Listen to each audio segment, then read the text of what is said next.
Muito bom dia, eu sou o pastor Manza e hoje estou aqui em Londres com a nossa extensão de ICMAV aqui e o que eu quero falar é de algo que nós devemos mudar, que é a nossa visão sobre Deus.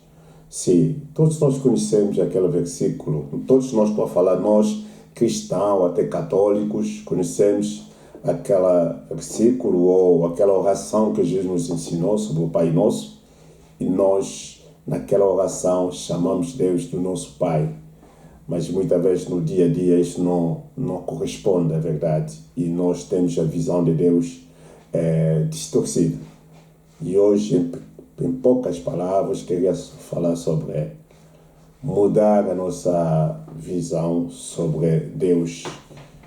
Começamos a considerar Deus como um Pai muito presente. Sim. E para isso vou ler um versículo, embora está no Velho Testamento, né, ou no Antigo Testamento. Mas esse versículo tocou-me ultimamente, porque eu em 2010 fiz uma pregação sobre este versículo e hoje em dia alguém mandou-me uma reflexão sobre o mesmo versículo. Depois eu lembrei-me que eu já tinha escrito sobre isso. Fui nos meus arquivos ver e comecei a reescrever. Isto tocou-me bastante. Embora o versículo não fala de Deus como Pai, né? E eu vou ler Sofonias, capítulo 3, versículo 17. Está na Bíblia, muitas pessoas não vão a Sofonia ler. É um livro um bocadinho desconhecido para muitos, mas está lá na Bíblia, é um versículo muito poderoso, que diz que o Senhor teu Deus veio para viver no meio de ti. Ele é um poderoso Salvador e far-te-á vencer, terá grande prazer em ti, amar-te-á e não mais te acusará. Ouço um alegre cântico que traduz a própria alegria que o Senhor sente em ti. E a minha pergunta, qual é a nossa visão de Deus? Quando nós falamos Deus Pai, ou Pai Nosso, será que a nossa cabeça também pensa que Deus é mesmo um Pai? Estou a falar com a experiência que eu já tenho. Sim, já encontrei muitas pessoas a entender Deus como um Pai abusivo, ou um Pai zangado, um Pai que está pronto a castigar, né? Um Deus que tem um chicote sempre à procura dos meus erros, à procura das minhas falhas para castigar. Sim. Inclusive no meu gabinete cheguei a receber uma pessoa que tinha uma mentalidade judaica. Ela era empresário e quando as coisas corriam bem, ele chegava e estava feliz. Quando as coisas corriam mal, dizia sempre que Deus estava castigá-lo. Então, essa pessoa considerava Deus como um pai, né, controlador. Sim. E nós devemos tirar esta visão. Sim. Não devemos continuar a ver Deus como um pai que está lá sempre a acusar, sempre a chicotear ou a castigar-nos por causa das nossas falhas. Sim. E se você tem esta mente, essa ideia, então absolutamente deve mudar isso. Nós temos que mudar a nossa concepção de Deus. Vamos analisar este versículo que está a falar que o Senhor Deus está no meio de ti. Deus está no meio de nós, como um pai, né? Como um pai, Deus é um pai presente. Se Ele está no meio de nós, Ele é um pai presente. E este versículo, sobretudo para você que nunca teve pai presente. Estamos a lidar muitas vezes com pessoas. Alguns não tiveram pai presente porque foram órfãos. O pai morre cedo, sim. E há outros que não tiveram pai presente porque o pai trabalhava muito, embora amava os filhos, ou ama, se calhar aqui, agora. Se calhar o teu pai te ama, mas não está presente por causa do seu emprego. Trabalha fora. E há outros simplesmente não está presente porque gosta de fugir da confusão lá em casa. As coisas não andam bem, então sente-se de ficar, está fora de casa. E quando aparece de vez em quando, não tem uma ligação com os filhos. E os filhos sentem isso, né? Mas Deus não é assim. Deus é um pai que está no nosso meio. Deus não está longe de ti. É um pai próximo. É um pai muito íntimo.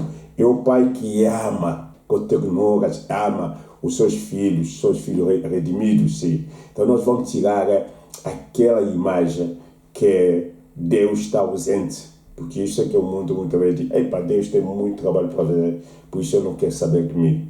Deus está lá na sua vida e alguns até, Deus não existe. Sim, mas Deus está interessado em nós como um verdadeiro pai. Sim.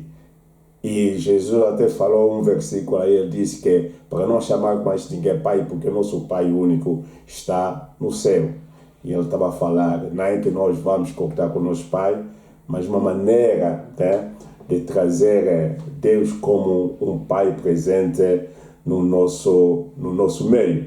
Então, a primeira coisa que esse versículo que está a falar, que o Senhor Deus está no meio de ti, ou como esta versão diz que o Senhor Deus veio para viver no meio de ti. Então, se Ele veio para viver no nosso meio, é porque Ele é o nosso parceiro, né? Deus é o teu parceiro, Deus quer ser o meu parceiro, e eu sou o cooperador de Deus, porque eu e Deus jogamos na mesma equipa. Sim, Deus e o seu povo jogam na mesma equipa. O que toca a ti, toca também a Deus, porque Ele anda contigo, e Ele vê e Ele sente contigo. Sim. E vocês estão a ver, imaginar aqueles pais que, quando defendem os seus filhos, epa, se alguém tocar no meu filho, eu aqui vou arrebentar com tudo. Estou a falar essa linguagem popular. Há pais que estão a se defender com todas as unhas os seus filhos, que tocam o meu filho, tocam a mim. Então vamos imaginar Deus ser assim conosco. Ele é um pai maravilhoso, é um pai que está sempre presente. Ele diz que o que toca o meu filho, toca-me a mim. Isto é uma garantia que nós temos alguém ao nosso lado, embora invisível, mas ele está sempre presente. E um dos nomes de Deus é Jeová Shammah, que significa Deus sempre presente. Então Deus veio no nosso meio para ficar. Não é para olhar o que é que nós estamos a fazer, depois ele vai embora. Não. E ele veio para estar conosco, para nos acompanhar na nossa vida diária. Deus quer estar conosco. Ele é um pai presente.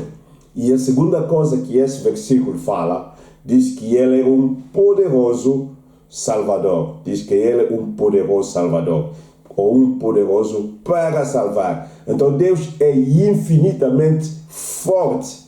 Ele é mais forte que qualquer herói lá do DC Comics, ou aqueles super-heróis que nós vemos lá no filme, né? Sim, e quando nós vemos todos aqueles filmes, e estão sempre a inventar cada super-herói, sim, mas Deus, pensa bem, Deus está além daquele super-herói. Tão grande é a nossa fraqueza, mas tão grande é o poder de Deus. Sim, nossos pecados podem ser tão grandes, mas a graça de Deus ainda é maior. A salvação ainda é maior. A Bíblia diz que onde abunda o pecado, superabunda a graça de Deus. Ele é poderoso para nos salvar. Ele é um herói que salva, como disse outros versões. Ele é um herói que salva, mas não só para me salvar, mas também para me fazer vencer. Ou você que está ouvir isso, Deus quer te fazer vencer. Porque se Ele veio para ficar, veio para te salvar, mas também veio para andar contigo para que tu possa vencer juntamente com Ele. Sim, Deus quer te fazer vencer o perigo, quer te fazer vencer da enfermidade, quer te fazer vencer nas tuas lutas diárias, até, vamos dizer assim, do fogo eterno. Deus quer te fazer vencer. E muitas vezes nós esquecemos, porque há uma coisa, né, que chama-se o silêncio. Muitas vezes nós achamos que o silêncio de Deus traduz-se na sua ausência, mas não. Mesmo em silêncio, Deus vem e participa nas nossas aflições. O silêncio de Deus não significa que Ele está longe, Ele está fora, não. Ele está... Há uma frase que eu li, né, no livro do Bill Johnson. Ele disse assim, que a igreja está mutilada na maior parte da sua vida cristã porque as pessoas, ou os crentes, veem a Deus como aquele que deseja punir em vez de salvar. Aquele que os lembra do pecado em vez de perdoar. Não, Deus não é assim. Deus não é assim. Deus não é Deus que nos faz lembrar o nosso pecado. Não, é o Deus que, na verdade, quer nos perdoar. Sim. E o que é que acontece? Quando nós, por causa do silêncio ou da ausência de Deus, ou da pouca visibilidade de Deus na nossa vida, nós não temos fé em Deus, e tudo que acontece para nós, muitas vezes nós estamos a ver que são coisas grandes, coisas maiores que nos acontecem, e nós deixamos de confiar a Deus. É como se nós estamos a exaltar Deus, né? Sim. E não é bom quando o nosso Deus começa a ficar tão pequenino e o diabo começa a ficar grande. Isso é o que acontece. Isso acontece. Quando o diabo é maior do que o nosso Deus, então ele não é o nosso Pai. Mas quando nós consideramos Deus como o nosso verdadeiro Pai, poderoso para salvar, então ele é maior do que qualquer obstáculo que aparece. Pois neste momento, a minha palavra é que pare de considerar Deus como o diabo como maior, as coisas como tudo maior, e o nosso Deus é muito, muito pequeno. Não. E outra coisa que esse versículo diz que Deus tem grande prazer em ti, né? Sofonia, sim, diz que Deus tem grande prazer em ti. Se essa palavra prazer, que no grego é uma palavra subs, sim, e tem a ver com aquilo que Deus falou quando Jesus foi batizado. Lembra? Quando Jesus foi batizado, a Bíblia diz que o Espírito Santo desceu sobre Jesus na forma de uma pomba e ouviu-se uma voz lá do céu que diz: Tu és o meu filho amado, em ti tenho grande prazer. Imagina, Deus tem grande prazer em nós. É um Pai que tem um grande prazer em ti, eu tenho um grande prazer em mim. Toda vez que Deus olha para ti, toda vez que Deus olha para mim, Ele sorri. E Ele alegra-se no seu coração. Neemias diz que a alegria do Senhor é a nossa força. Então, Deus tem prazer em ti. Ele é um Pai que nos faz lembrar que nós somos seus filhos como o seu filho Jesus. Mas muitas vezes, deixa-me dizer uma coisa. Nesse versículo que acabei de ler, de citar, que Deus disse a Jesus: Tu és meu filho e que tenho um grande prazer. Só que no capítulo a seguir, diz que Jesus sai lá de água, né, onde foi batizado, e ele foi levado até o deserto, e onde aparece o inimigo, o adversário, o Satanás, para tentar. A primeira coisa que o inimigo disse, ele diz: Se tu és o Filho de Deus. Estava mesmo a tirar aquela confirmação que Deus falou em Jesus, que ainda estava na sua mente. O diabo já estava para anular isso. Muitas vezes isso. Eu estou a falar aqui que Deus é o teu Pai. Mas daqui a pouco, daqui a alguns minutos, o inimigo pode roubar esta confissão da tua mente. e pode colocar, pode pôr isso em causa, como aqui, estava a tentar pôr em causa, a perguntar a Jesus se tu és o Filho de Deus. Não duvida, você é Filho de Deus e Deus é um Pai presente que tem prazer em ti. E o mesmo versículo está a dizer, esse versículo, deixa voltar aí em cima, e esse é o versículo, sim, diz aí, far-te-á vencer, terá grande prazer em ti, amar-te-á e não mais te acusará. E não mais te acusará. Sim, eu traduzo isso aqui. Se ele não vai te acusar, ele vai acalmar todos os teus medos. Porque esta é a versão antiga. A versão antiga diz que ele irá apaziguá-lo com o seu amor.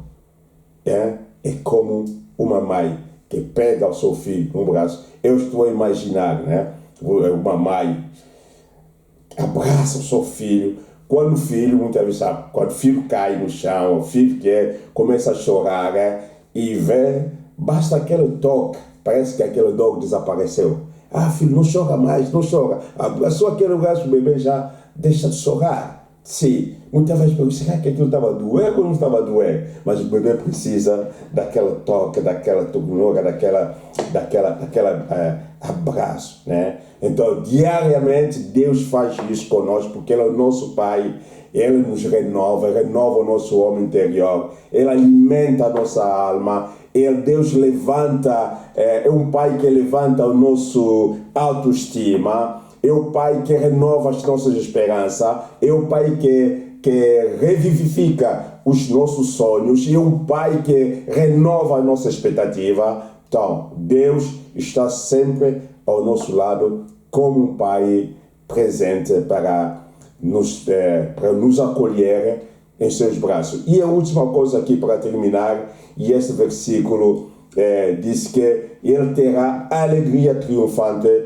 por ti. Sim. E a outra versão, porque essa aqui, diz essa versão, penso que é o livro, que diz, ouço um alegre cântico, que traduz a própria alegria que o Senhor sente por ti. Ouço um alegre cântico. Sim.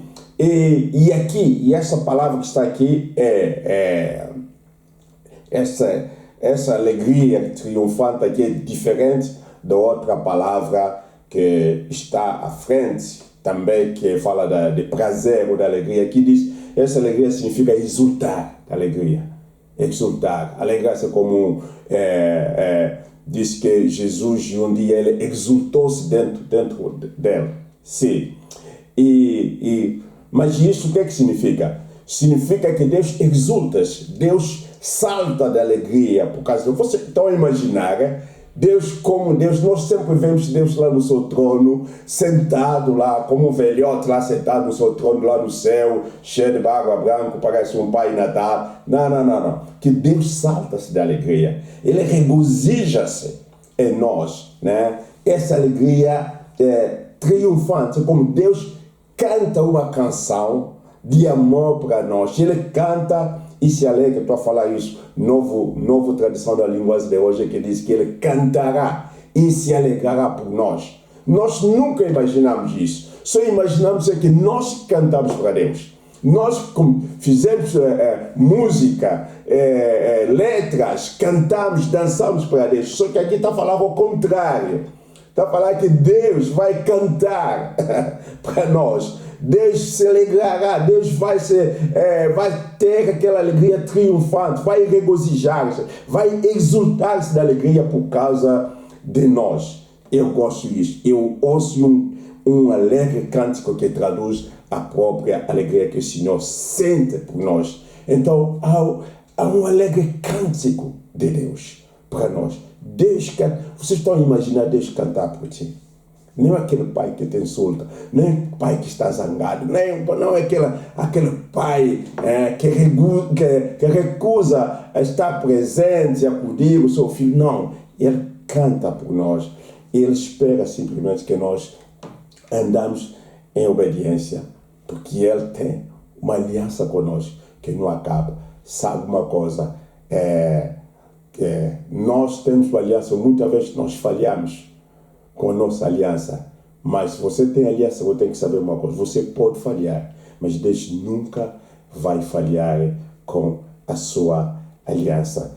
Então, esta é a hora de mudar a nossa visão sobre Deus, de mudar a tua visão. É a hora de começar a ver Deus de uma maneira diferente, de começar a ver Deus agora como um pai presente, como um pai que te ama, como um pai que te salva, como um pai que te abraça, ainda que como um pai que canta um cântico de alegria, que dança, que exulta de alegria por causa da tua presença, da tua ligação para com Ele.